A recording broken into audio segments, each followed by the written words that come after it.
오늘은 마태복음이 전하는 그 복음 35번째 시간입니다. 오늘부터는 이제 마태복음 12장에 있는 말씀을 함께 나누고자 합니다.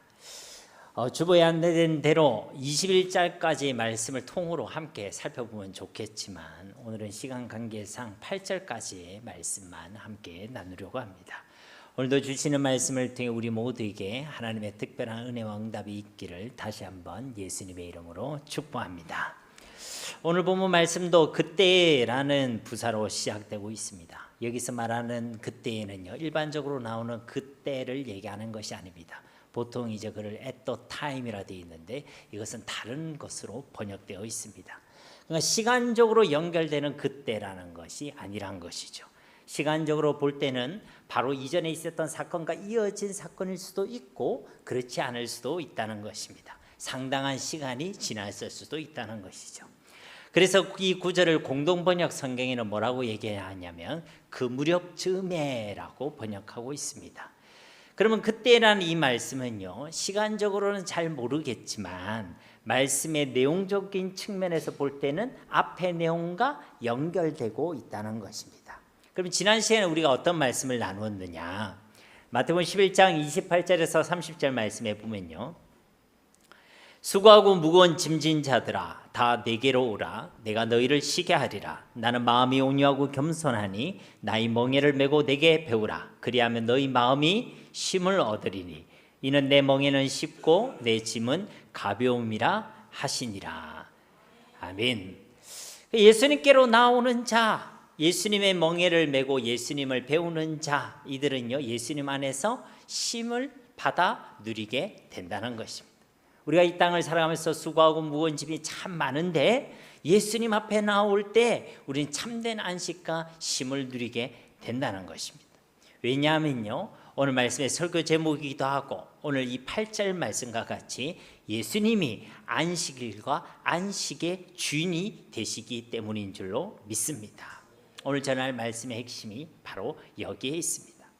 구약의 모든 안식과 안식일에 대한 말씀이요, 바로 예수님 안에서 이루어지고 성취되었습니다. 구약의 안식일이 예표하고 있는 것이 바로 예수 그리스도이십니다. 예수님 안에서 이 안식일이 온전히 이루어졌다는 것입니다. 하나님께서는 이 안식을 다른 어디에도 두지 않으셨습니다. 사람에게도 두지 않았고 세상 어디에도 두지 않았습니다. 하나님께서는 이 안식을 어디에 두셨느냐? 오직 예수님 안에만 둔 줄로 믿습니다. 그래서 우리는 참된 안식과 쉼을 오직 예수님 안에서 누릴 수가 있는 것입니다. 우리가 지고 있는 그 제 모든 짐도, 인생의 모든 짐도, 우리의 모든 상한 심령과 우리가 당하고 있는 그 고통과 아픔도 오직 예수님 안에서만 쉼을 얻고 예수님 안에서만 회복되어지고 예수님 안에서만 안식을 누릴 수가 있다는 것입니다.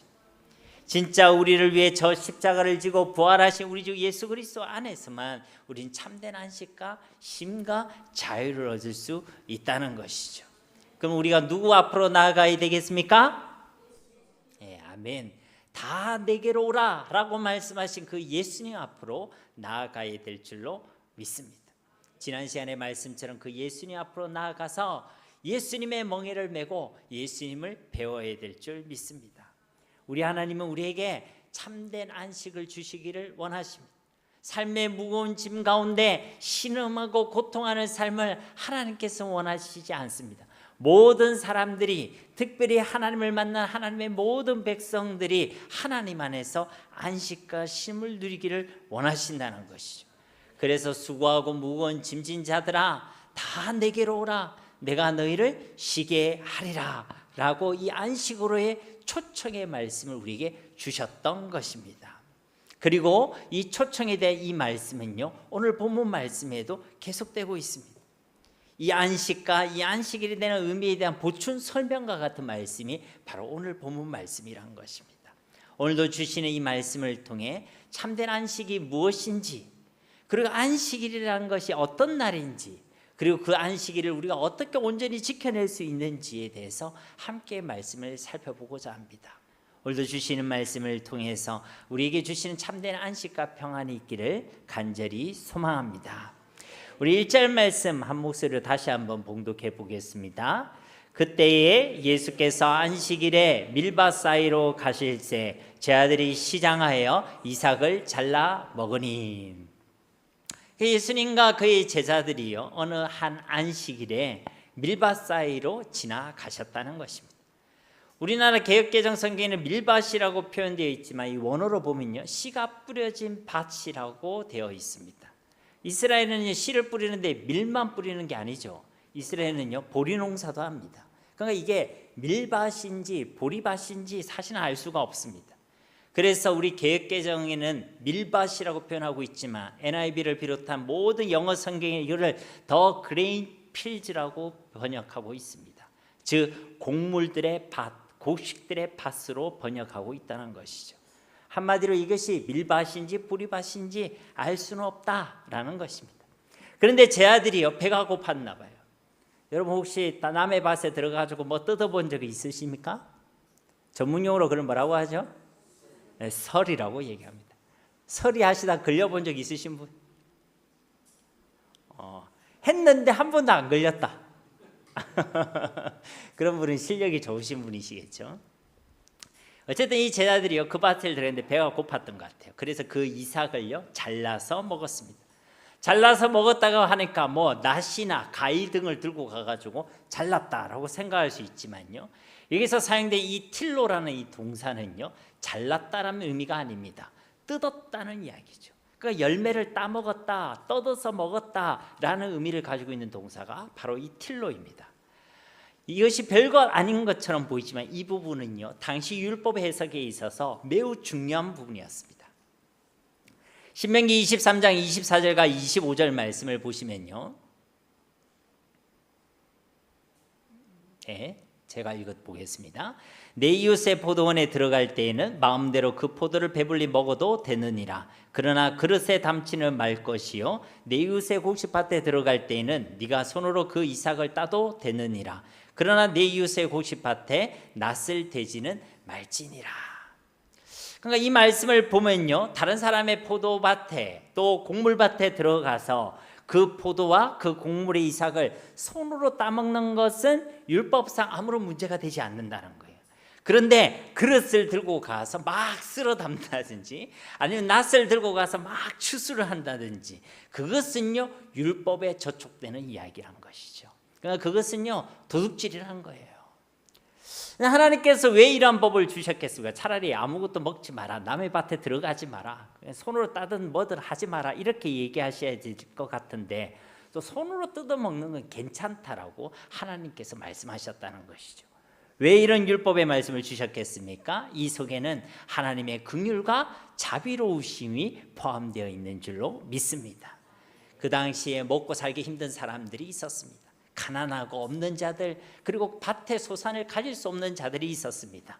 그래서 그들이 배고팠어요. 그들이 따먹을 수 있는 것을 허용해 두셨다는 것이죠. 간신과 사랑을 베푸는 것을 잊지 말라고 이 법을 주셨다는 것이죠. 굶주린 이웃이나 지나가던 나그네나 배고픈 누군가가 그 포도밭에 들어가서 포도를 보면 얼마나 먹고 싶겠어요, 그죠? 그 곡물을 보면 얼마나 먹고 싶겠어요, 그죠? 저는 그런 시대가 아니지만 옛날 어른들은 너무 배가 고파서 먹을 것이 없어요. 나무 껍질도 막 이렇게 긁어 먹었다고 하더라고요. 그래서 산이 민둥산이 되었다. 지금도 북한에는 그런 산이 있다고 하는데요. 그러니까요 얼마나 배가 고팠겠어요. 그런데 그들이 그렇게 먹었다고 해서 야 네가 남의 밭에 들어가지 이러면 돼? 하고 그들을 매몰차게 내치지 말라는 것이죠. 관용하고 긍휼을 베푸는 마음으로 그들을 용납하라고 이 말씀을 주셨다는 것입니다. 이 계명뿐만 아니라 율법의 모든 핵심 가운데는 바로 하나님의 긍휼과 자비로우심이 있는 줄로 믿습니다. 그런데 이 바리새인들은요 이런 본의를, 이런 율법의 근본 정신은 잃어버리고 이제 이 부분을 가지고 걸고 넘어지고 있는 것입니다. 왜 이를 행했느냐, 그것도 왜 이 안식일에 이 일을 행했느냐라고 묻고 따지고 있다는 것입니다. 2절 말씀에 보면요 바리새인들이 보고 예수께 말하되 보시오 당신의 제자들이 안식일에 하지 못할 일을 하나이다. 바리새인들이 보았다는 것입니다. 이것은요 안 보고 있다가 딱 봤더니 마침 그때 제자들이 그 이삭을 잘라 먹는 장면을 목격했다 이런 의미가 아닙니다. 이 보았다는 이 말은요, 분사로 되어 있습니다. 그 말은요, 꾸준히 계속적으로 지켜보고 있었다는 것입니다. 그 눈에 하트가 뿅뿅 있었을까요? 아니면 못된 눈이었을까요? 아주 못된 눈이었을 거예요. 왜냐하면요, 이 예수님을 지금 잡아서 족치려고 하고 있거든요. 그래서 이 예수님을 정말 눈에 가시와 여기고 그야말로 매의 눈으로 그 예수님과 그 제자들을요, 지금 오랫동안 지켜보고 감시하고 있었다는 것입니다. 근데 그들의 눈에 뭐가 보이신 것입니까? 이른바 건수가 포착된 것이죠. 이 예수님을 이제 예수님께 따지고 들만한 그런 건수를 지금 포착한 것입니다. 야, 이제 예수님을 공격할 수 있겠구나, 그런 조로의 길을 얻었다라고 이들은 생각한 것입니다. 그래서 그들이 포착한 그 건수를 가지고 예수님께 이제 따지고 있는 것입니다. 뭐라고 따지고 있습니까? 보시오, 당신의 제자들이 안식일에 하지 못할 일을 하나이다. 안식일에 그 이삭을 잘라먹은 게 뭐 그렇게 대단한가, 이렇게 생각할지 모르겠지만요, 이들은 안식일을 온전히 지키는 것을 생명과 같이 여겼습니다. 실제로 안식일을 제대로 지키지 못하는 것은요, 곧 그 사람의 생명을 뺏는 것으로 이들은 생각했던 것이죠. 십계명에도 보면 뭐라고 되어 있습니까? 안식일을 기억하여 거룩히 지키라, 그리고 아무것도 하지 말라라고 말씀하고 계시죠. 안식일을 지키는 그 핵심을 크게 두 가지로 구별하면요, 그 행동 강력을 두 가지로 구분할 수 있습니다. 첫째는요, 기억하라는 것이고, 둘째는 아무것도 하지 말라는 것입니다. 뒤에 가서 이야기에 대한 이야기를 할 것입니다. 출애굽기 34장 21절 말씀에도 보면요, 너는 엿새 동안 일하고 일곱째 날에는 쉴지니 밭갈 때나 거둘 때에도 쉴지며. 그러니까 안식일에는요, 어떤 노동도 하지 말라는 거예요. 밭도 가지 말고 거둘 때도 거두지도 말라는 것입니다. 그래서 이 유대인들, 경건한 유대인들은요, 이 안식일에 대한 하나님의 율법의 그 말씀을 기준으로 노동을 금하는 39가지 규례를 만들었습니다. 안식일에는 이런 일은 하지 말아라는 것을 39가지나 만들었다는 거예요. 그것을 당시 자기들의 율법과 그리고 종교적 경전이라 할 수 있는 할라크에 그것을 규제해 놓았다는 것입니다. 그래서 손으로 이삭을 자르는 이것은요, 추수금지법을 위반하는 것입니다. 그 이삭을 손으로 비벼야지 먹을 수 있겠죠. 그것은 타작금지법을 위반하는 것입니다. 그리고 그 껍데기를 입으로 풀어야 되겠죠. 키질 금지 규정을 위반하는 것입니다. 그러니까 이 단순한 한 동작에 벌써요, 세 개의 법을 그들은요 어긴 것이 되는 것이죠. 제가 예전에 이스라엘 갔을 때 이야기를 한번 들려준 적이 있잖아요. 그래서 제가 갈릴리에 갔을 때요, 이 엘리베이터가 두 개가 있었어요. 두 개가 있는데 하나는 전청 운행이에요. 누를 필요가 없어요. 전층마다 다 씁니다. 그리고 하나는요, 그냥 내가 원하는 층을 누를 수 있어요. 그러면 이 전층 운행은 누가 타는 데냐? 그당 유대인들이 타는 데요. 왜냐하면 그 스위치 누르는 것도 일이라고 생각했거든요. 안식일에 일하면 돼야 안 돼요? 안 된다고 생각한 거예요. 여러분, 안식일에 일하시는 분이 있죠? 지금 이 할라카를 위반한 것입니다. 여러분, 어디 잡혀가야 되는 거예요. 근데요, 이런 부정한 행위를 보면 이 제자들의 모습이요, 이제 이들에게 포착된 것이죠. 그래서 예수님께 따지고 들고 있는 것입니다. 이처럼 당시 바리새인들을 비롯한 종교 지도자들은요, 율법에 대한 과도한 요구와 무거운 짐을요, 이 백성들에게 짊어지고 지어주고 있었던 것입니다. 스스로도 이 무거운 짐을 지고 있었습니다. 이런 사회적 시대적 상황 가운데 예수님께서 그렇게 말씀하신 거예요. 수고하고 무거운 짐진 자들아, 다 내게로 오라. 내가 너희를 쉬게 하리라. 여러분, 하나님께서 우리에게 말씀을 주신 이유는 우리에게 쉼을 주시고 자유를 주시고 안식을 주시기 위함인 줄로 믿습니다. 그런데요, 이 바리새인들은 그 율법의 말씀을 가지고 사람을 속박하고 사람에게 더 무거운 짐을 짊어지어주고 있었다는 것입니다. 그런데 예수님은 그들에게 다 내게로 와라. 내가 너희를 쉬게 하리라. 내가 너희를 자유하게 하리라. 그렇게 말씀하셨다는 것입니다. 이런 말씀을 하실 수 있는 분은요, 지난 시간에도 말씀드렸듯이 오직 우리 주 예수님밖에 없는 줄로 믿습니다. 왜냐하면 이 예수님만이 우리의 모든 율법의 요구를 이루신 분이시고 완성하신 분이시기 때문에 그런 것입니다. 이 예수님께서 그 모든 율법의 요구를 이루시기 위하여 우리를 대신하여 저 십자가에서 죽기까지 하셨고 그것을 완성하셨다는 증거로 제 사흘 만에 다시 살아나신 줄로 믿습니다. 그 예수님이 없었다면 우리도 그 율법 앞에서 다 죄인입니다.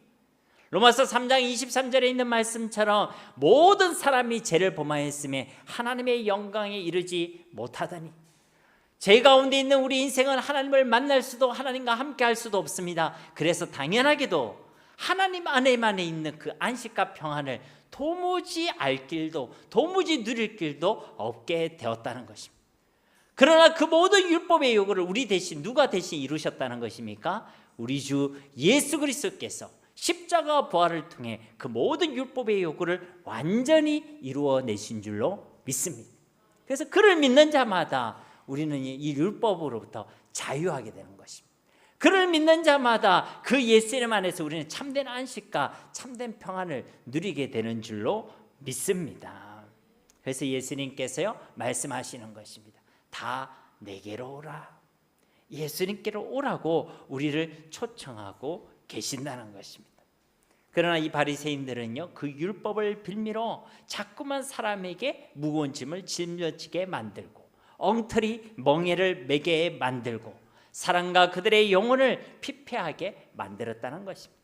사람을 살리는 것이 아니라 사람을 살리는 그 율법의 말씀을 가지고 사람을 죽이고 있었다는 것입니다. 그리고 바로 그와 같은 잣대로요 이제 이 예수님과 그를 따르는 자들도 죽이고자 이와 같은 시비를 걸고 있다는 것입니다. 이런 바리새인들의 시비와 딴지에 대해서요 예수님께서는요 답변하시죠. 그런데 다윗의 이야기를 가지고 답변하고 계십니다. 다윗의 자손으로 오셨던 그 예수님께서 이제 다윗 이야기를 꺼내고 계시는 것이죠. 3절과 4절 말씀입니다. 제가 봉독하겠습니다. 예수께서 이르시되 다윗이 자기와 그 함께한 자들이 시장할 때에 한 일을 잊지 못하였느냐. 그가 하나님의 전에 들어가서 제사장 외에는 자기나 그 함께한 자들이 먹어서는 안 되는 진설병을 먹지 아니하였느냐. 이 말씀은 사무엘상 21장에 기록되어 있는 말씀을요 예수님께서 인용하시고 계시는 것입니다.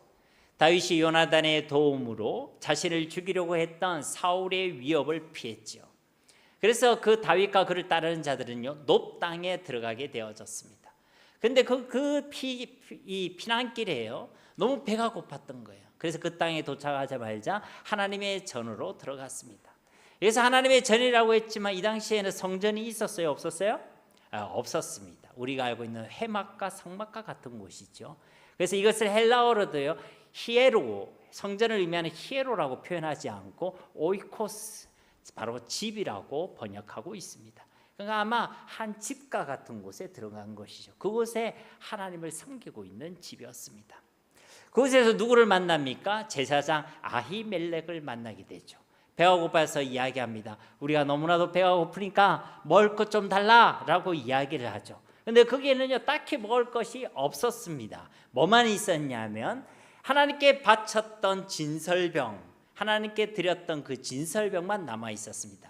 그렇다고 바친 것을 주겠다는 것이 아니고 이 진설병이 안식일부터 다음 안식일에 이르면요 또 교체를 합니다. 새 떡으로 새 빵으로 바친다는 것이죠. 그래서 그 교체하고 남은 이 진설병이 있었던 것입니다. 그런데 이거는 누구만 먹어야 되냐면 아론의 후예라고 할 수 있는 제사장들만 먹어야 되는 것이었습니다. 그러니까 이것만 남아 있었던 것이죠.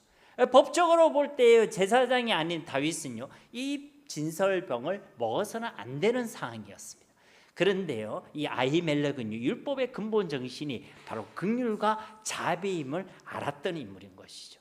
그래서 배고파하고 굶주리고 있는 다윗과 그를 따르는 그 일행들에게 이 진설병을 주었습니다. 그래서요 그것을 먹고 허기를 채웠던 것이죠.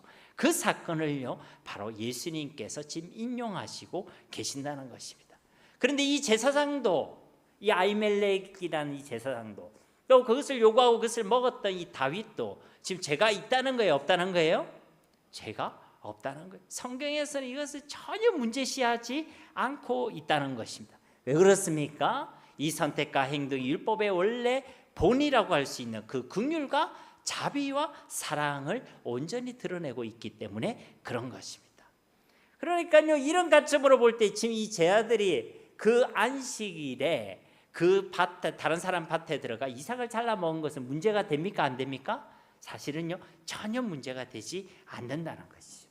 그런데 이 율법의 본의를 잃어버리고 그 껍데기만 붙들고 사람을 비판하고 사람을 정죄하고 사람을 판단하고 사람을 죽이려고 하고 있는 이 바리새인들을요, 예수님께서 책망하시고 계시는 것입니다. 알지 못하느냐라고 꾸짖고 계신다는 것이죠. 이 책망의 말씀은요, 5절 말씀에서 나타난 예수님의 두 번째 대답에도 계속 이어지고 있습니다. 5절 말씀 우리 함께 봉독해 보겠습니다. 또 안식일에 제사장들이 성전 안에서 안식을 범하여도 죄가 없음을 너희가 율법에서 읽지 못하였느냐. 아멘. 여기서도 예수님께서 책망하시죠. 너희는 율법을 읽는다고 하는데 그 율법에서 이 말씀도 읽지 못했냐라고 말씀하고 있는 것입니다. 쉽게 말하면 율법이란 글을 읽었는데 그 율법의 본이 근본 정신인 자비와 긍휼은 너희가 전혀 알지 못하는도다 라고 말씀하고 계셨다는 것입니다. 여러분, 하나님께서는 안식일에 그 누구도 아무것도 하지 말라라고 분명히 말씀하셨죠. 그런데요, 성전 안에서 제사장들이 하는 일에 대해서는요, 하나님께서는 허용하셨습니다. 안식일에도 제사장들은요, 일을 합니다. 그렇죠. 제가 설교를 준비하고 예배를 준비하고 또 교회를 정리하고 하는 것처럼 제사장들도 진설병을 교체하고 동물과 곡물을 가지고 하나님께 제사를 드리고 하는 일들을 한다는 것이죠. 그런데 이렇게 하나님을 예배하고 예배를 준비하는 일은요, 안식일에 대한 규정에 위반이 되지 않는다는 것입니다. 그것을 예수님께서 말씀하고 계신다는 것이죠. 왜 그렇겠습니까, 여러분?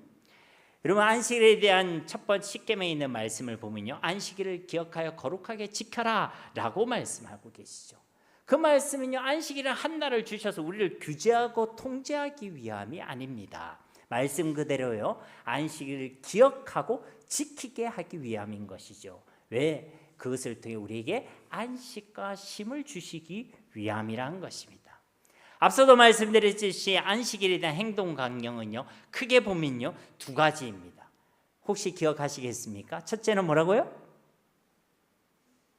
불과 몇십 분 전에 한 말인데 여러분의 마음을 혼미하게 만드는 무엇이 있죠?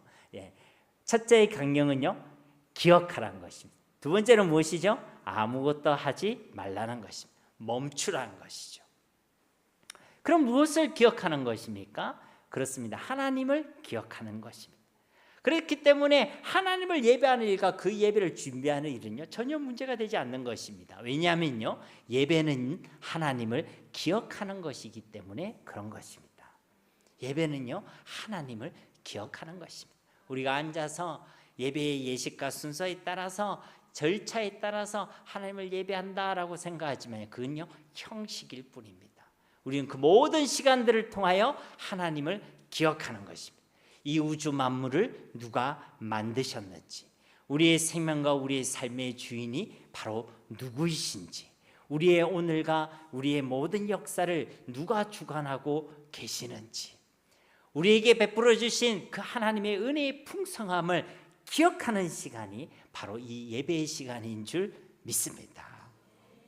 그래서 사실은요, 하나님을 모르고 하나님의 은혜를 모르는 분들은요, 이 예배를 온전히 드릴 수가 없습니다. 예배에 참석은 할 수 있지만 예배에 참여는 할 수가 없는 것이죠. 예배를, 하나님을 기억하는 사람들만이 하나님을 예배할 수 있습니다. 예배는 하나님께서 하나님의 자녀에게 주신 축복인 줄로 믿습니다. 진짜 하나님을 기억하는 사람만이 하나님께 기도할 수 있고 하나님께 찬송을 올려드릴 수 있는 것입니다. 이런 의미에서 볼 때 이 안식일은요, 우리에게 주신 축복이기도 하지만 또한 안전장치인 줄 믿습니다.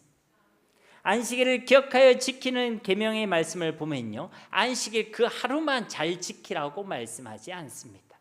출애굽기 20장에 보면 십계명에 대한 말씀이 나오죠. 그래서 안식일을 기억하여 거룩히 지키라고 말씀하십니다. 그리고 이 안식일에 대한 그 계명의 첫 번째로 말씀하시는 것이 무엇이냐면 여섯 동안은 힘써 내 모든 일을 행할 것이나 라고 말씀하고 있습니다.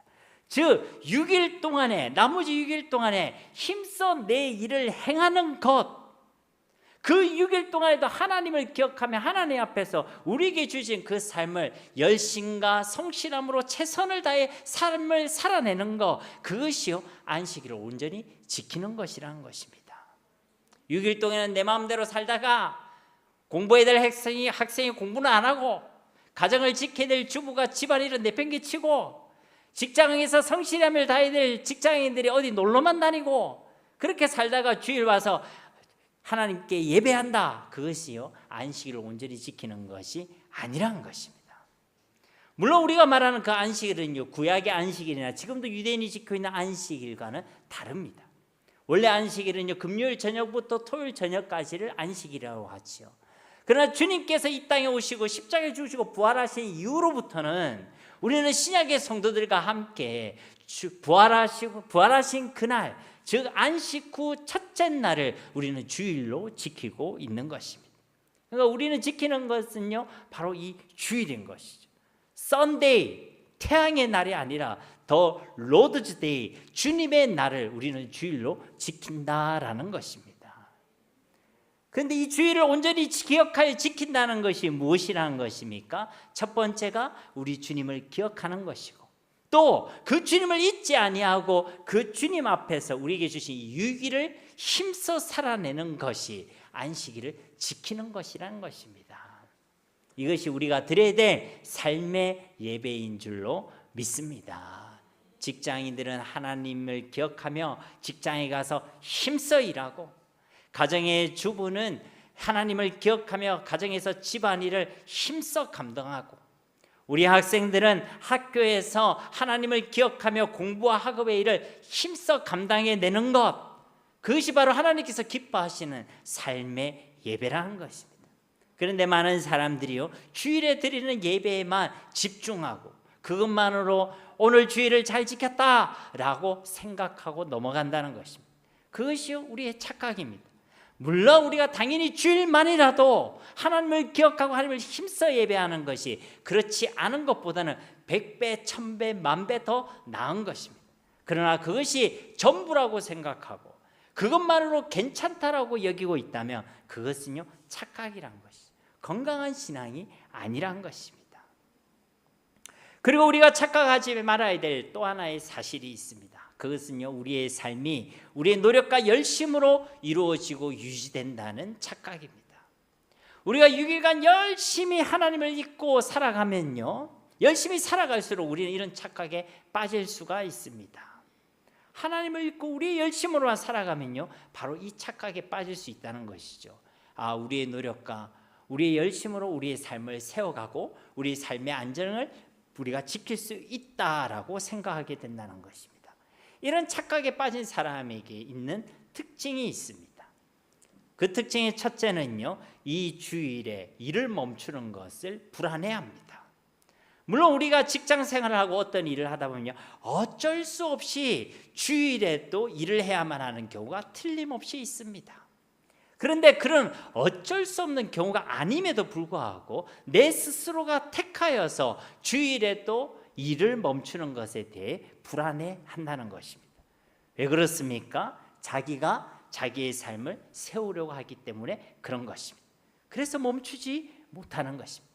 자기의 삶의 유지와 보존을 자기 힘으로만 한다라고 믿고 있기 때문에 이 일을 멈추지 못한다는 것이죠. 반대로 이런 사람의 또 다른 특징은요 오히려 말 그대로요 푹 쉬려고 합니다.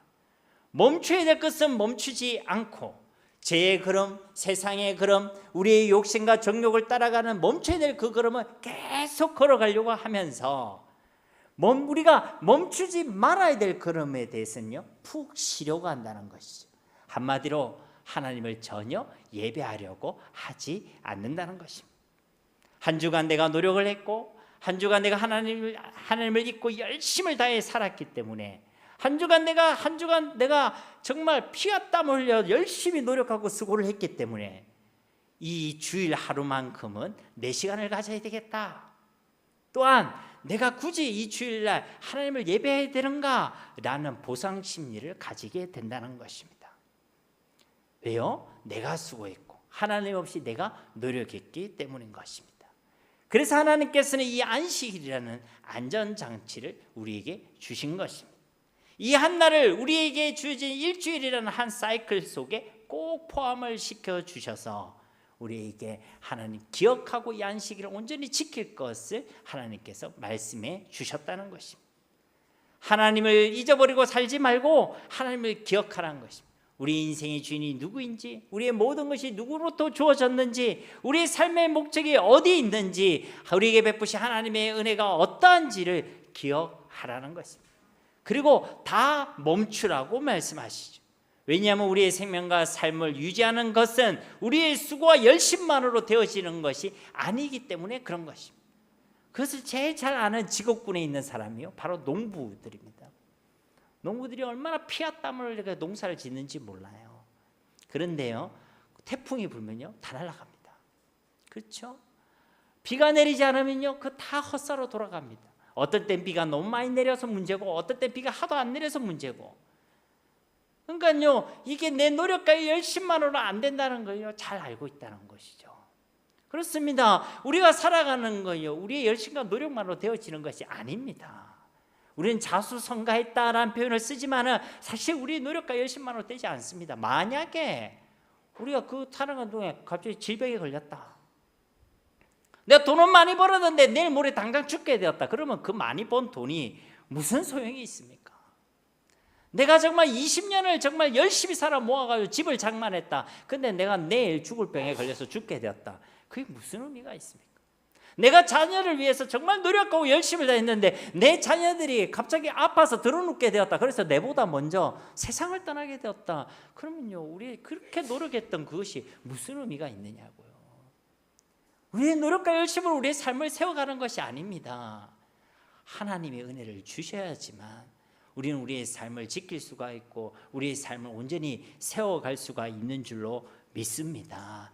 그래서 그간 해왔던 우리의 모든 수고와 열심들을 이제는 멈추라는 것입니다. 이 한 날만큼은 다 멈추라는 것이죠. 그리고 오직 누구만을 기억하고 누구만을 바라보라는 것입니까? 오직 하나님만을 기억하고 하나님만을 바라보라라고 말씀하고 계시는 것입니다. 이것이 우리가 이 안식일을, 이 주일을 온전히 지키라고 말씀하시는 하나님의 말씀의 내용인 줄로 믿습니다. 이런 의미에서 볼 때 이 안식일에 대한 규정은요, 우리를 향한 축복의 말씀이고 또한 안전장치라는 것입니다. 6절 말씀에도 보면요, 내가 너에게 이르노니 성전보다 더 큰 이가 여기 있느니라. 앞서의 말씀들처럼요, 바리새인들은요 안식일을 지키는 그 규정, 세부 규정 그 자체에만 관심이 있었지요.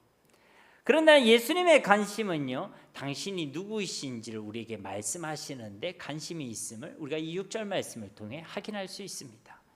6절 말씀을 통해 예수님은요 자신을 어떻게 증거하고 계십니까? 성전보다 더 크시니라고 말씀하고 있습니다. 여러분, 성전이 클까요? 예수님이 클까요?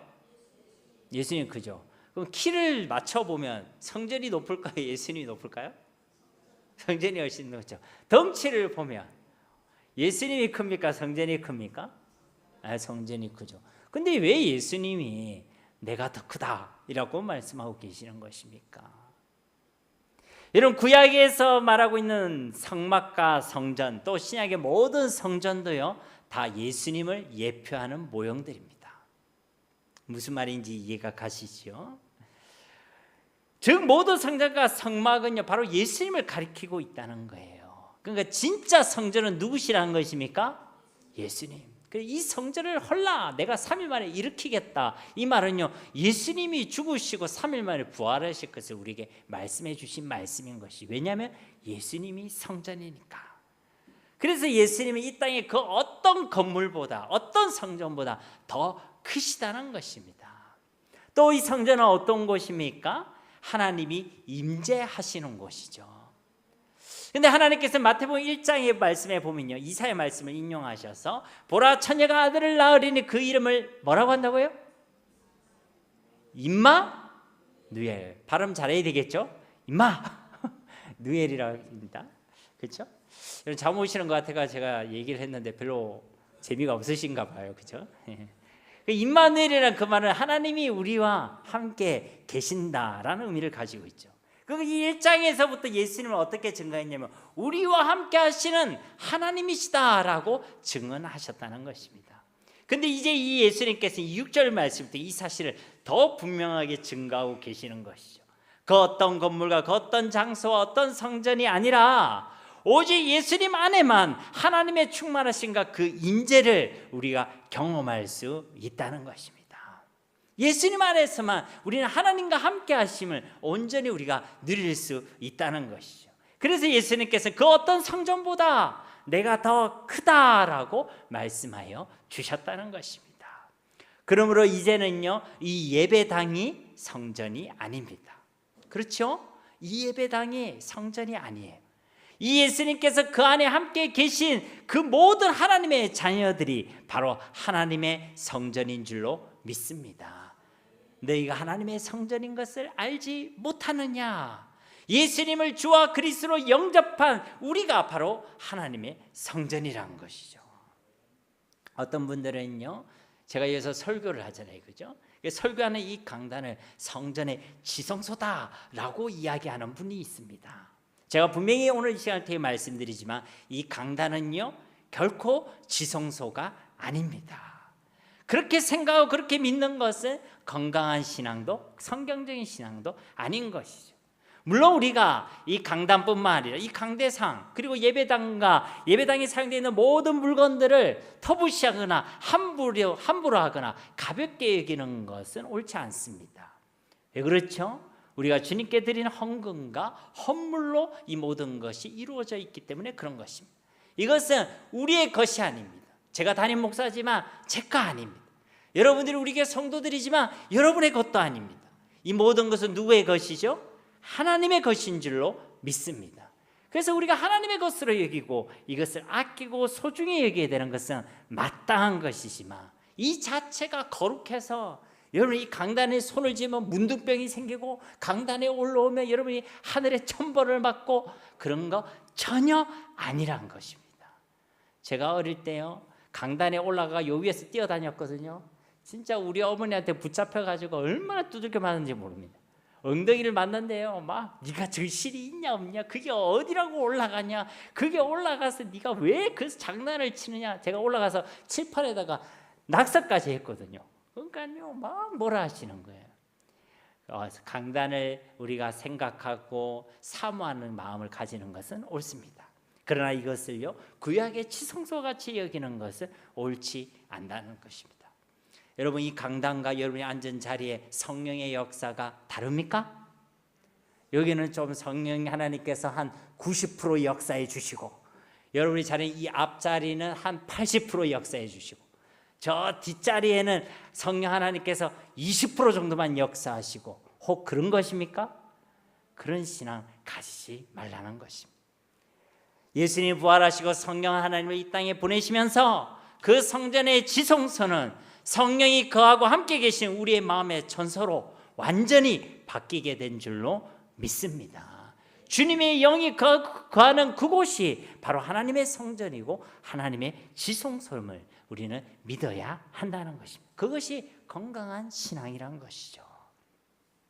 그러면 우리는 예수님이 성전이시고 예수님이 성전보다 더 크신 분이심을 잊지 말고 확신해야 될 줄로 믿습니다. 여기에 대한 믿음과 신앙이 있는 사람은요 건강한 신앙을 가지게 된다는 것입니다. 이 바리새인들의 질문과 시비에 대한 예수님의 답변은요 7절 말씀에도 계속되고 있습니다. 7절 말씀 우리 함께 봉독하겠습니다. 나는 자비를 원하고 제사를 원하지 아니하노라 하신 뜻을 너희가 알았다라면 무죄한 자를 정죄하지 아니하였으리라. 아멘. 앞서도 말씀드렸듯이 지금 바리새인들과 당시의 종교 지도자들은요 안식일에 대한 규례와 율법에 대한 껍데기만을 그들은 관심을 두고 있었습니다. 그러나 예수님께서는요 그 율법의 본질과 근본 정신에 주목하고 계시는 것이죠. 그 율법의 핵심 본의가 무엇이었습니까? 바로 사랑과 자비, 긍휼이었습니다. 그래서 예수님께서 이와 같이 말씀하시는 것이죠. 나는 자비를 원하고 제사를 원하지 아니하노라. 오늘날로 말하면 나는 사랑을 원하고 그리고 예배를 원하지 아니하노라 라고 말씀하셨다는 것입니다. 이 말씀은 호세아서 6장 6절의 말씀을 그대로 인용한 것이죠. 이것은 제가 봉독해 보겠습니다. 나는 인애를 원하고 제사를 원하지 아니하며 번제보다 하나님을 아는 것을 원하노라. 아멘. 이 말씀은요, 하나님께서 제사를 예배를 싫어하신다 이런 말씀이 아닙니다. 본의와 핵심이 빠진 제사는요, 예배는 하나님께서 원하시지 않는다는 것입니다. 하나님 사랑 없이, 영혼에 대한 사랑 없이 그런 긍휼이 빠진 예배는 하나님이 받으시지 않는다는 것입니다. 그래서 하나님은요, 진짜 하나님을 알기를 원하신다라고 말씀하고 계시는 것이죠. 이것은 하나님께서 우리에게 주신 율법에 대해서도 동일한 것입니다. 우리 하나님께서는 우리가 그 모든 율법을 왜 주셨는지, 또 어떤 목적으로 주셨는지 그 하나님의 마음과 하나님의 목적을 알기를 원하시는 줄 믿습니다. 그냥 그 계명을 그 무턱대고 지키는 것에 하나님 관심이 있는 것이 아니라 그 율법을 왜 주셨는지, 그 율법에 하나님의 어떤 마음이 담겨져 있는지 그것을 알기를 원하신다는 것이죠. 그 마음의 핵심이 뭐라는 것입니까? 사랑이란 것, 긍휼과 자비라는 것입니다. 그런데 이 종교 지도자들은요, 그 긍휼과 자비와 사랑을 오간되었고 그 율법을 가지고 도리어 사람을 비방하고 사람을 죽이고 사람을 정죄했다는 것입니다. 이들은 그런 관점으로 예수님을 바라보았습니다. 예수님을 바라볼 때도 비방의 눈으로 그 예수님을 감시하듯이 바라봤습니다. 뭐 잘못하는 게 없나? 뭐 꼬투리 잡을 것은 없나? 뭐 실수하는 것은 없나? 그렇게요, 그런 매인 눈을 가지고 예수님을 바라보았다는 것입니다. 그러나 예수님은 어떻습니까? 항상 자비와 긍휼의 관점으로 영혼을 바라본 줄로 믿습니다. 율법주의가 아니라 하나님 중심, 사람 중심, 긍휼의 관점으로 사람을 바라보고 사람을 대했다는 것입니다. 마가복음 2장 27절 말씀에도 보면요, 또 이르시되 안식일이 사람을 위하여 있는 것이요 사람이 안식일을 위하여 있는 것이 아니니. 그러니까 이 안식일은요, 안식일에 대한 그 율법과 규례로 사람을 정죄하고 사람을 판단하고 사람을 죽이기 위함이 아니라 사람을 살리고 사람을 세우기 위해 이 안식일에 대한 규례를 주셨다라는 것입니다. 그러므로 사랑하는 성도님 여러분, 하나님의 말씀으로 사람을 판단하고 사람을 정죄하고 사람을 죽이는 자가 되지 마시기 바랍니다. 신앙생활을 오래 하고 성경을 많이 알게 되면요, 자칫 우리가 그 말씀의 본의를 잃어버리면요, 우리는 그 말씀으로 사람을 죽이는 삶을 살아가게 됩니다. 그 말씀을 가지고 사람을 판단하고 그 말씀을 가지고 사람을 정죄하는 자리에 있게 된다는 것입니다. 그러나 말씀을 우리에게 주신 이유는 우리를 죽이기 위해서가 아니라 생명의 말씀, 우리를 살리기 위해서임을 꼭 기억하시기를 바랍니다. 그래서 그 말씀으로 사람을 살리고 사람을 세우고 자비와 긍휼을 베푸는 저와 여러분들이 다 되어야 할 줄 믿습니다. 8절 말씀 우리 다시 한번 함께 봉독하겠습니다. 인자는 안식일의 주인이라 하시니라. 아멘. 여기서 예수님께서는 당신이 누구이신지를 우리에게 증언하고 계시죠. 예수님이 증거하고 계신 예수님의 내용은요, 바로 안식일의 주인이시라는 것입니다. 신명기 5장 14절 말씀에 보면요, 일곱째 날은 안식일이죠. 내 하나님 여호와의 안식일인즉 너나 내 아들이나 내 딸이나 내 남종이나 내 여종이나 내 소나 내 낙이나 내 모든 가축이나 내 문 안에 유한하는 객이라도 아무 일도 하지 못하게 하고 내 남종이나 내 여종에게 너같이 안식하게 할지니라. 여기 보면 여호와의 안식이라고 되어 있죠. 이 안식일이 하나님께 속한 것임을 말씀하고 있는 것이죠. 근데 오늘 이 8절 말씀에 그 안식일의 주인이 예수님이시다라고 말씀하고 있는 것입니다. 즉 예수님이 여호와 하나님이심을 증거하고 계시는 것입니다. 우리가 믿는 예수님은요, 그냥 사람이 아닙니다. 참 하나님이시고 죄가 없으신 사람이십니다. 진짜 살아계신 하나님의 아들이시고 그리스도이신 줄로 믿습니다. 이것이 우리가 예수를 믿는 믿음의 내용인 것이죠. 그리고 이 구절에 이어지는 신명기 5장 15절 말씀에 보면 왜 우리에게 이 안식일을 주셨는지에 대한 말씀도 함께 기록되어져 있습니다. 우리 15절 말씀 함께 읽도록 하겠습니다. 신명기 5장 15절 말씀입니다. 너는 기억하라. 내가 애굽 땅에서 종이 되었더니 내 하나님 여호와가 강한 손과 편팔로 거기서 너를 인도하여 내었나니 그러므로 내 하나님 여호와가 네게 명령하여 안식일을 지키라 하느니라. 아멘. 이 5장 15절 말씀에 보면요, 너는 기억하라라고 또 말씀하시죠. 여호와 하나님을 기억하라는 것입니다. 근데 그 하나님이 어떤 하나님이시냐? 애굽 땅에서 종이 되었던 이 이스라엘을 그 강한 손과 편팔로 구원해 내신 하나님이시라는 것입니다. 즉 우리를 누가 구원하셨는지를 분명하게 기억하라는 것입니다. 바로 여기에 우리에게 안식일을 주신 이유가 있는 것입니다. 구원의 하나님을 기억하라는 것입니다. 누가 우리에게 진짜 자유를 주시고, 누가 우리에게 진짜 안식을 주시고, 누가 우리에게 진짜 쉼을 주실 수 있는지, 그분이 누구이신지를 기억하라는 것입니다. 우리가 이 구원의 하나님을 기억하면요, 우리 마음속에 기쁨과 감사와 감격이 일어날 수밖에 없습니다. 그리고 그 기쁨과 감사와 감격으로요, 우리는 주님을 기억하며 주님을 찬양하고 주님을 자랑하며 주님을 예배하는 그런 한 날을 살아가게 되는 것이죠. 바로 이 주님의 날, 주일이 바로 그러한 날이고 그러한 날이 되어야 할 줄 믿습니다. 그리고 하나님께서는 진짜 그의 백성들을 사랑하셔서 그의 백성들이 쉼과 안식을 주시기를 원하셨습니다. 실제로 이스라엘 백성들은요, 이전에 400년간 애굽에서 종살이를 했지요. 종살이를 하는 그의 인생은요, 고되고 힘들 뿐이지 어떠한 쉼과 안식도 없었습니다. 그들의 노역과 함께 종이라는 삶의 무거운 짐과 수고를 하며 살아왔었죠. 근데 그들에게 하나님께서는 이제 안식을 주시기를 원하셨다는 것입니다.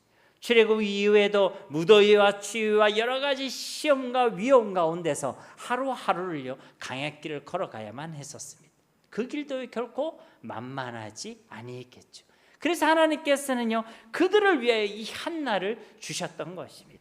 안식일을 주셨다는 것이, 진짜 그들에게 하나님 안에서 쉼을 누리고 평안을 누리고 안식을 누리게 하기 위해서 하나님께서 이 안식에 대한 규례를 우리에게 주셨다는 것입니다. 우리에게도요, 한 주간을 살아가다 보면요, 우리가 짊어지게 되는 무거운 짐이 있을 수 있습니다. 우리의 연약함과 재성으로 인하여 우리가 때로는요, 죄의 짐, 실패의 짐을 지기도 합니다. 때로는 어떤 일과 어떤 사건들로 인하여 우리의 마음이 상할 때가 있죠. 상한 심령이라는 무거운 짐을 질 수도 있습니다. 때로는 우리의 욕심으로 인하여 하나님 앞에서 했던 결심과 결단들을 지켜내지 못했을 때에 나 자신에 대한 실망과 좌절감으로 낮아진 영적 자존감이라는 짐을 질 수도 있습니다. 그래서 하나님께서는요, 이 한날을 우리 가운데 주신 것입니다. 이 주님의 날에 우리가 온전히 하나님 앞에 나와서 그 하나님 안에서 참된 쉼과 자유와 평안을 회복하고 누리기를 하나님께서는 소원하셨다는 것입니다. 우리 주님께서는요, 오늘도 우리에게 초청하고 계십니다. 수고하고 무거운 짐진 자들아, 다 내게로 오라. 내가 너희를 쉬게 하리라. 주님께서 그 안식일로의 초청을요, 오늘 우리에게도 주시고 계신다는 것입니다. 그러니 주님의 음성을 진짜 하나님의 음성으로 들으시기를 바랍니다. 안식일의 주인은 진짜 우리 주 예수 그리스도밖에 없습니다. 속지 마시기 바랍니다. 진짜 안식과 쉼과 평안은요, 산이나 들에 있지 않습니다. 에어컨 빵빵 나오는 어떤 집이나 호텔이나 TV 앞에 있는 것도 아닙니다. 세상 어디에도 어떤 사람에게도 없습니다. 참된 안식과 쉼과 평안은 오직 예수 그리스도 안에만 있는 줄로 믿습니다. 예수님만이 안식과 안식일의 주인이시기 때문에 그런 것입니다. 우리가 착각하지 말 것은 편안함과 평안함이요, 같은 것이 아닙니다. 우리의 몸이 편안해지는 것이 그 하나님 주시는 평안이 아니란 것입니다. 진짜 평안은 오직 하나님 안에서만 누릴 수가 있는 것입니다. 예수님 안에서 우리가 진짜 자유와 쉼을 얻고, 예수님 안에서 우리가 회복되어지고, 예수님 안에서 우리 마음속에 긍휼의 마음이 넘쳐나게 되는 것이 바로 하나님께서 주시는 평안과 안식의 내용인 줄 믿습니다. 그러니 오늘 말씀, 안식일의 주인이 진짜 우리 주 예수 그리스도이심을 믿고 확신하시기를 바랍니다. 오늘도 우리의 주인은 내가 아니라 우리 주 예수 그리스도이십니다. 이런 분명한 믿음으로 예수님 안에만 있는 그 참된 안식과 평안을 누리는 우리 모두가 다 되시기를 우리 주 예수님의 이름으로 간절히 축원드립니다. 우리 말씀을 기억하시면서 이 시간 함께 기도하기를 원합니다. 이 안식의 주인은 오직 예수님이심을 우리가 기억하게 하시고 믿고 확신하게 하시고 속지 않게 하옵소서. 다 내게로 와라, 내가 너희를 쉬게 하리라. 이 하나님의 말씀, 이 초청의 음성을 믿음으로 듣게 하시고 하나님의 말씀으로 듣게 하셔서 그 안으로 주님 앞으로 나아가서 그 안에서 주님만이 주실 수 있는 그 안식과 평안을 온전히 누리게 하여 주시옵소서. 우리 말씀을 붙들고 이 시간 함께 기도하기를 원합니다. 주님, 살아계신 아버지 하나님 감사합니다. 이 안식일의 주인은 오직 우리 주 예수 그리스도이심을 믿습니다. 주님, 우리가 속지 아니하게 하시고 여기에 대한 분명한 믿음과 확신을 가지고 살아가게 하옵소서. 다 내게로 오라, 내가 너희를 쉬게 하리라. 주님, 이 안식으로의 주님의 그 초청의 음성을 우리가 믿음으로 듣게 하시고 주님 앞으로만 나아가게 하여 주시옵소서. 우리가 어떠한 무거운 짐을 지고 있더라도, 하나님, 우리가 어떠한 아픔을 가지고 있다 할지라도, 우리의 마음에 어떤 상한 심령이 있다 할지라도, 우리 삶에 어떤 문제가 있다 할지라도 우리가 주 예수님께로 나아가서 쉼을 얻고 자유를 얻고 회복되게 하시고 우리 마음속에 담대함을 가질 수 있도록 주님께서 은혜를 베풀어 주시옵소서. 성전보다 더 크신 분이 우리 예수님을 알게 하셔서 주님, 오직 주님을 통해 우리와 함께 하신 하나님을 누리게 하시고 율법의 본의를 우리가 잊지 아니하게 하셔서 우리의 삶 가운데 긍휼의 삶, 자비를 베푸는 삶, 사람을 살리고 사람을 세우는 생명의 삶을 살아내게 하여 주시옵소서. 오늘도 우리에게 축복을 주신 이 주일을 온전히 지켜내는 자들이 되어지게 하옵소서. 하나님을 기억하게 하시고 멈춰야 될 것을 멈추게 하시고 하나님을 향하여 우리가 온전히 달려갈 수 있는 복된 한 날이 되어지게 하여 주시옵소서. 이 날을 통해 우리 가운데 회복의 역사가 일어나길 원합니다. 참된 쉼과 참된 안식을 누리는 우리 모두가 되어지길 원합니다. 그리고 우리에게 주어진 앞으로 살아갈 한 주간의 6일간의 삶에도 주님 주신 힘으로 주님 앞에서 주님을 기억하며 힘써 삶을 살아낼 수 있는 우리 모두가 되어지기를 원합니다. 나의 힘으로만 살아갈 수 있는 교만과 착각을 버리게 하시고 하나님을 기억함으로 하나님 안에서 하나님과 동행하는 열심으로 우리의 삶을 살아갈 수 있는 우리 모두가 되어지게 하여 주시옵소서. 그런 삶의 예배가 우리 가운데 있게 하여 주시옵소서. 한 주간도 우리 가운데 참된 안식과 쉼을 허락하실 주님을 기대합니다. 감사드리며 예수님의 이름으로 간절히 기도드립니다.